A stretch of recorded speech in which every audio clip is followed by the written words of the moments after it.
¿Cuán largos pueden ser los pasos de los hombres? It's one small step for man, one giant leap for mankind.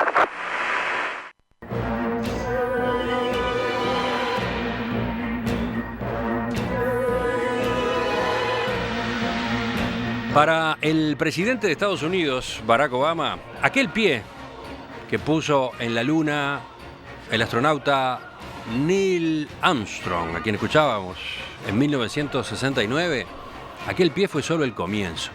Y la humanidad está preparada ahora para su próximo gran paso en la carrera espacial. En un artículo que publicó este martes en la web de la cadena CNN, Obama propuso enviar humanos a Marte para 2030 y traerlos de vuelta, sanos y salvos a la Tierra, con el objetivo último de que un día puedan permanecer allí por una temporada larga. Agregó que ya están trabajando con socios comerciales para construir nuevos hábitats que puedan mantener y transportar a astronautas en misiones de larga duración al espacio profundo, un requisito fundamental si se quiere colonizar el planeta rojo. ¿Qué importancia tiene Marte en la carrera espacial? ¿Cuánto sabemos? ¿Cuánto queda por descubrir a propósito de este planeta? Vamos a hacer un primer abordaje de este tema. Para eso estamos esta mañana con Claudio Pastrana, profesor de astronomía. Bueno, buenos días. Claudio, ¿qué tal? Un gusto estar acá. Primero, remarcar la importancia de que alguien se preocupe, como vos, de tener un poco de espacio de ciencia en un programa. Es muy encomiable. Contanos, mira, Marte. Dijiste tantas cosas ahí al principio que vos es que es fantástico. Primero, el audio que usaron me parece brillante, la música para que reconocieron, el audio que hubo del alunizaje. Un pequeño paso para el hombre, un paso gigante para la humanidad. La producción, que se ve que es brillante, lo encajó o lo pegó con el audio de la película Marte Ataca, de Tim Burton. Lo primero es que a mí me asombra muchísimo varias cosas. Todavía queda gente que piensa que el alunizaje no ocurrió nunca.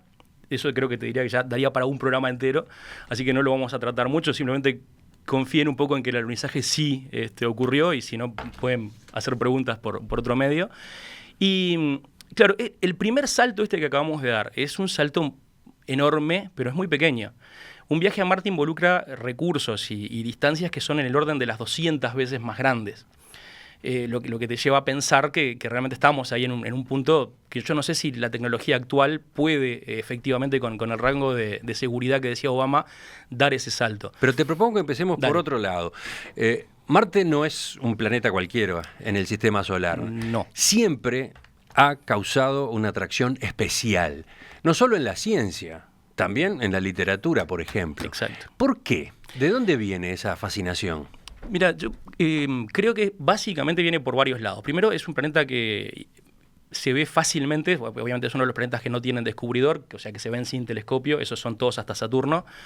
Marte es asociado con el dios de la guerra, es un planeta muy distintivo porque es uno de los objetos más rojos del cielo y fue asociado a la guerra, a los dioses de la guerra y un montón de cosas más, así que siempre tuvimos como un ojo en Marte, ¿no? Pero no es el planeta más cercano a la Tierra. Para nada, el planeta más cercano a la Tierra curiosamente es Venus. Ayer hablábamos de que eso precisamente es muy curioso. ¿Por qué no ir a Venus? Bueno, Venus es prácticamente un gemelo de la Tierra, pero en este caso es como el gemelo malvado. Este cambio climático, esta alerta de hoy, que todos estamos seriamente comprometidos con que es el efecto invernadero, que es antropogénico, que es causado con el hombre, en Venus tiene un origen plenamente natural. Los gases de efecto invernadero de Venus han ido calentando el planeta como un pollo al espiedo durante miles de millones de años, a lo que en este momento el planeta tiene 500 grados de temperatura. O sea, es más caliente que el horno de cocina, más caliente que tengan en sus casas. Para empeorar, las lluvias de ácido sulfúrico, la atmósfera pesa 90 veces más, que te aplastaría como prácticamente si no estuvieras ahí. Así que un viaje a Venus es algo de locos. La primera vez que los rusos mandaron las series Venera a Venus, llegaron a pensar que se estaban estrellando contra una montaña alta, cuando en realidad lo que pasaba es que no podían llegar a aterrizar porque la atmósfera los apretaba, los aplastaba, ¿no? En Marte eso no pasa. Marte tiene la característica de que cuando tú lo miras por el telescopio es muy parecido a la Tierra. Es engañosamente parecido a la Tierra. Es mucho más chico, pero tiene dos polos. de esos dos polos nosotros pudimos sacar que la inclinación del eje de Marte es muy parecida a la de la Tierra, lo que hace que tenga, entre comillas, estaciones como las de la Tierra. Y además tiene un día de 24 horas. Eso no se repite en ningún otro mundo del sistema solar. Prácticamente igual el día, ¿no? El día sí, unos minutos de diferencia. Tiene unos minutos de diferencia. Unos minutos de diferencia. La Tierra tiene un día de 24 horas y Marte un día de 24 horas y 40 minutos. Exactamente, hay una diferencia muy pequeña. En tamaño sí hay una diferencia un tercio sensible, aproximadamente. tú lo dijiste ya. ¿Qué más? ¿Qué otros datos podemos dar sobre Marte? Bueno, que la atmósfera de Marte es prácticamente inexistente, es un milésimo de nuestra atmósfera. Eso quiere decir que si saliéramos a la atmósfera de Marte, la sangre que tenemos adentro de las venas serviría, te sofocarías, pero mucho antes de morir por falta de oxígeno morirías por descompresión. Es decir, a esa temperatura y a esa presión el agua se evapora, se sublima, y eso es lo que pasaría con el cuerpo humano. Entonces, obviamente, no es eso de las películas que la persona se hincha como un globo y explota, eso no pasa. Pero sí sería una muerte horrible y muy lenta. Por eso hay que tener mucho cuidado en el sentido de que no hay que confundir el hecho de que se vea parecido a la Tierra con que sea parecido a la Tierra. Otros datos. Que hubo muchas confusiones a lo largo del tiempo con las historias marcianas. Marte en sí es un capítulo de la historia de la ciencia que es apasionante.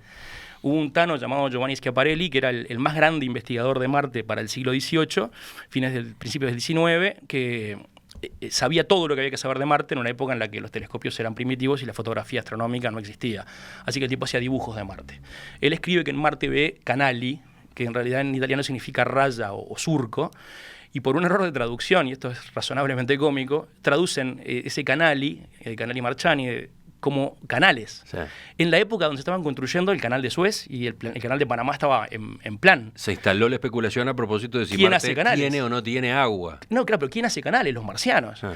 Y la idea de que existían marcianos quedó arraigada hasta bastante entrado el siglo XX, al punto que un diario francés ofreció una recompensa enorme en francos, el equivalente a unos $50.000, para cualquier persona que pudiera probar que había vida en el sistema solar, excepto en Marte.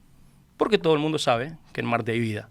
Y ese tipo de cosas llevaron a que un tipo que estaba muy loco, que se llamaba Percival Lowell, que era un banquero, uno de probablemente los 10 tipos más ricos de la Tierra, que estaba obsesionado con Marte, se hiciera construir un observatorio solo para mirar Marte y especular acerca de la filosofía de los marcianos. O sea, te quiero decir que hasta bien entrado el siglo XX, la idea de que Marte estaba habitado era una idea común, y eso siguió dándose así, al punto que esa fascinación, que yo creo que es, como decís tú, es literal, es hereditaria y es cultural, se mantiene al día de hoy. Tuvo ayudas enormes, la Guerra de los Mundos de H.G. Wells, y lo que pasó cuando Orson Welles, que no tiene nada que ver, que es el director, la llevó al radioteatro y provocó una especie de pequeña histeria colectiva. O sea, la gente estaba dispuesta a creer que eso era posible. Marte ha estado como objetivo en la carrera espacial desde hace décadas, ¿no? Desde la década del 70. Yo no recuerdo ahora si fue Lyndon Johnson que dijo, bueno, ahora debemos ir a Marte, y Asimov dice siempre que tuvo mucha suerte de que como salieron las cosas no terminó yendo a la cárcel, ¿no? Pero ¿por qué? Porque la política tiene esas cosas muy extrañas. Y sí, vuelvo a repetirte. A Marte han ido varias naves enviadas por el hombre. No tripuladas, claro, ¿no? No sé si es como un poco de repente pedante, pero quería recomendarle a la audiencia que explore algo llamado Google Mars.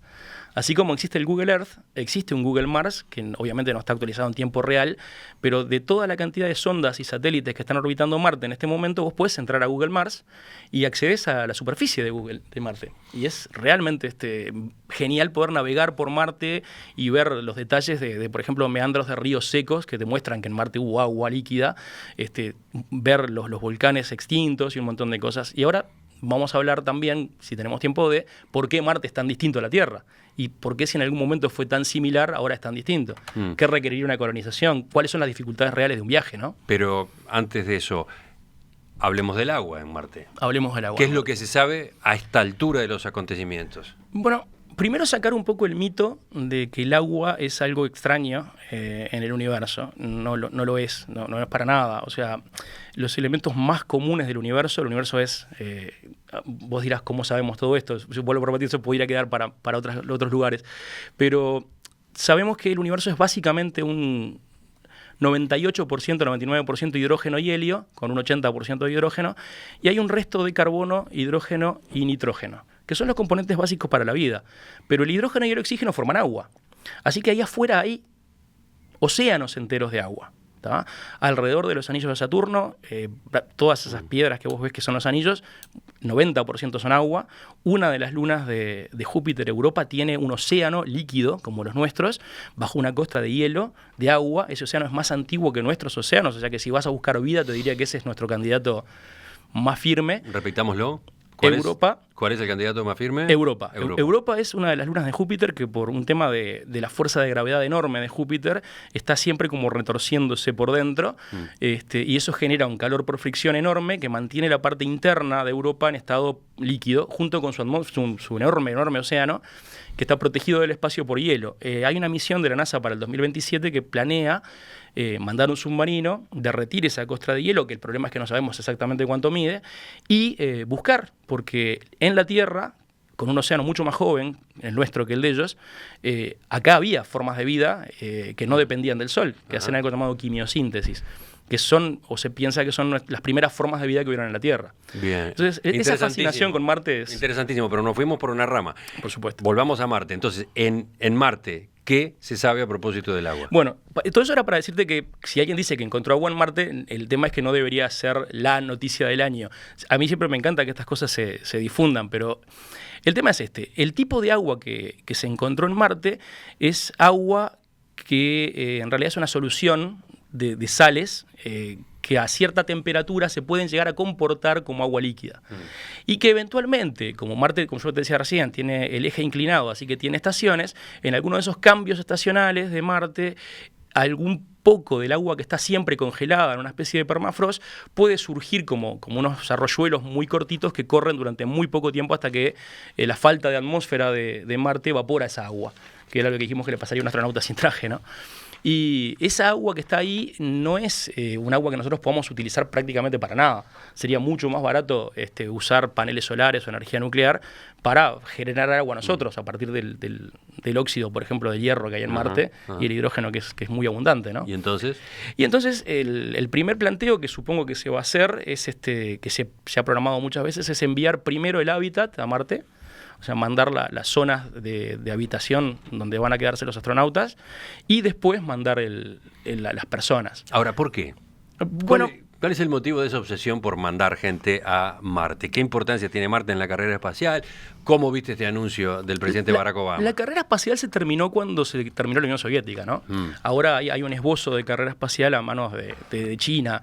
Lo que debería ser un esfuerzo humano mundial está como recargado en banderas. Pero sí, hay otros actores jugando, ¿no? Sí, por supuesto. Pienso en la presentación que hizo la semana pasada de Elon Musk, ¿no? Sí, Elon Musk. Elon Musk con su... El hombre Tesla. El hombre Tesla, ahí está, ahí vino la confusión. El hombre Tesla. Exacto. Él tiene su propio proyecto para llegar a Marte. Por supuesto. Por suerte, y bueno, viste que el proyecto de Obama decían que era un proyecto de participación público-privada, que está tan de moda ahora. Sí, la obsesión con Marte es primeramente porque es el único lugar cerca que te queda para poner un ser humano arriba.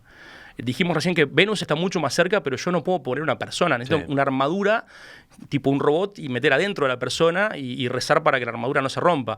Despegar de Venus requiere el mismo esfuerzo que despegar de la Tierra, porque como tiene la misma masa, tiene aproximadamente la misma velocidad de escape. Despegar de Marte es por lo menos 3 veces más fácil, porque Marte tiene 3 veces menor gravedad. O sea, hay muchas cosas. Yo creo que la importancia de esto es, primero, también para repetir algo, ¿no? Mucha gente dice, pero con los problemas que hay en la Tierra. Bueno, me parece que la cosa no viene por ahí. Es decir, gastamos en armamento en un año lo mismo que la NASA ha gastado en toda su historia. ¿Y con quién vamos a pelearnos? ¿Con los marcianos? No existen. Creo que con este lío que había, por ejemplo, en lo de ANCAP, yo había calculado que era el equivalente a 2 misiones a Marte de las no tripuladas.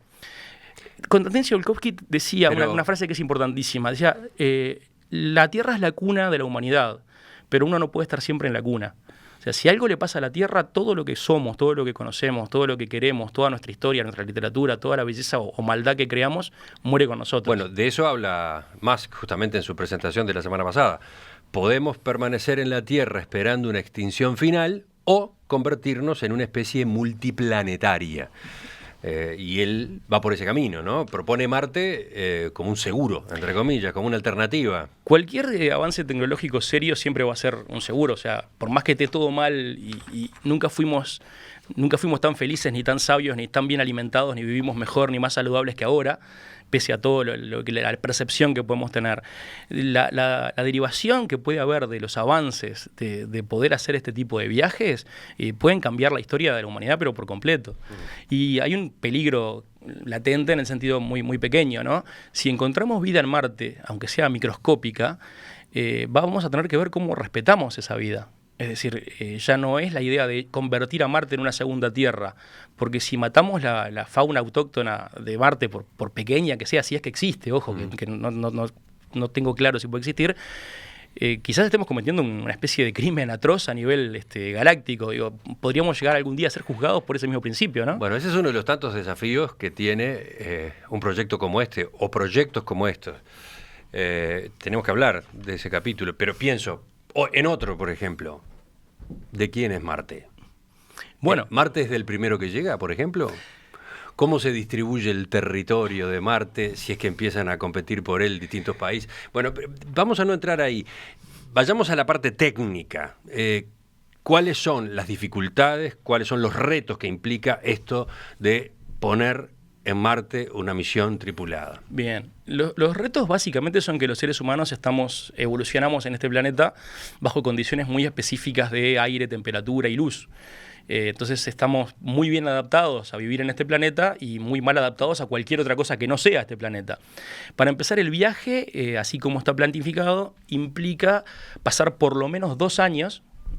Puedes extrapolarlo de 3 días ir a la Luna y este viaje es 200 veces más largo, entonces puedes hablar de unos 600 días de viaje a lo bruto, pero sí, el viaje está siempre planificado, sé que andamos hablando de 22, 23 meses a un poco más según la posición en la que estemos, ¿no? Estás hablando de que si no puedo generar gravedad artificial, ya sea por rotación o por otro medio adentro de la nave, voy a tener una persona perdiendo masa muscular y ósea durante 2 años. Entonces, por más que cuando esa persona llegue a Marte se encuentre con que la gravedad es 1/3, el tipo puede estar tan débil que se puede morir el corazón al pararse. Para seguir con eso, la Tierra está protegida por la radiación, rayos cósmicos, que eso viene de otros lados, la radiación solar, pero no esta radiación solar, sino de la que nos protege el campo magnético de la Tierra, tormentas solares, protones de alta energía, que son cancerígenos en extremo, mucho más que los ultravioletas. Y bueno, la lata de una nave espacial no te protege de eso. Si hubiera una gran erupción solar, una gran actividad solar en el tiempo de esos 2 años del viaje, los astronautas tendrían que tomar otro tipo de precauciones que tendrían que estar pensadas y preparadas, y es probable que aún en el mejor caso de preparación estés hablando de personas que en ese momento su vida va a decir, bueno, mira, pasó esto, es una tragedia, estos tipos van a vivir 3 años más, en 3 años están muertos. O sea, que las personas que van a ir están asumiendo un montón de riesgos enormes. Después, suponete que lográramos mantener a la persona saludable, sana, no podríamos mandar pocas personas porque estar encerrado durante 2 años y después el tiempo que lleve estar en Marte, más el tiempo que lleve volver, significaría que esas personas van a estar sin contacto con otro ser humano como por 5 años. Hay un factor psicológico que es importante que hay que enfrentar, que nunca se enfrentó con los viajes lunares, porque los viajes no duraron más de una semana. Entonces eso, por más que no sean problemas físicos que se tienden a dejar de lado, hay estudios muy serios que muestran el tipo de agresión que eso representa para las personas en conjuntos muy pequeños. Después, la persona, o sea, estamos adaptados a este mundo y lo llevamos con nosotros. Un traje espacial es una Tierra en miniatura, con presión, con un montón de cosas. Una nave espacial es una Tierra un poco más grande y los hábitats marcianos van a ser eso mismo. Hacerlo lo más independiente posible. Lo que hablábamos de, bueno, y si mañana realmente nos estacionamos en Marte, ¿cuál es la solución? ¿Adaptar los humanos a Marte? Tenemos los conocimientos en genética como para iniciar ese camino. Lo que vas a tener no van a ser seres humanos. Y eso yo creo que cada vez suena menos a ficción y más a ciencia. Ya sabemos cómo alterar muchos rasgos a nivel genético, o sea que podría ser una línea en la que podríamos ir. No la veo porque a nadie le va a gustar la idea.